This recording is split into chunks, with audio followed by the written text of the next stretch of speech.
చాలామంది క్రిస్టియన్స్ చెప్పే ఒక మాట చేద్దాను, ఏదంటే క్రిస్టియానిటీ అనేది, క్రైస్తత్వం అంటే మతం కాదు మార్గం అంటాం, కానీ మతం అన్నట్టే జీవిస్తారు. ఇది problem.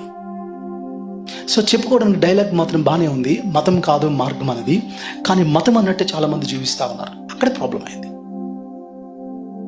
So problem with Christianity, ఈరోజు ఉన్న క్రిస్టియానిటీకి ఉన్న ఛాలెంజెస్ అంటే ఇంటలెక్చువల్ అబ్జెక్షన్స్ ఉన్నాయి, ఎమోషనల్ అబ్జెక్షన్స్ ఉన్నాయి, రిలేషనల్ రిజెక్షన్స్ ఉన్నాయి.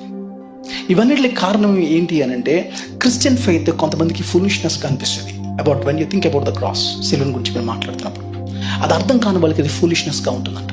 ఒక ఆయన అంటున్నాడు, 3 మేకలు పిక్కున్నాడు నిన్నే రక్షిస్తాడు, బికాస్ తనకు అర్థం కాలేదు. అర్థం చెప్పవలసిన బాధ్యత మీ ఉంది.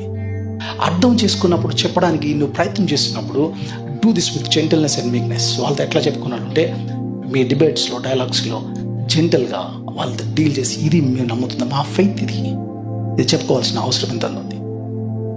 ఇఫ్ యూ డిబేట్స్లో మీరు కూర్చున్నప్పుడు ఆ విపరీత వాదనకి వెళ్ళిపోయి ఆర్గ్యూ చేసుకుంటూ అవతలను తప్పుని వేలు పెట్టి చూసినప్పుడు, ఎప్పుడైతే ఎమోషన్స్ని హర్ట్ అవుతాయో సత్యాన్ని యాక్సెప్ట్ చేయడానికి కూడా ఏ వ్యక్తులు రారు ముందుకి.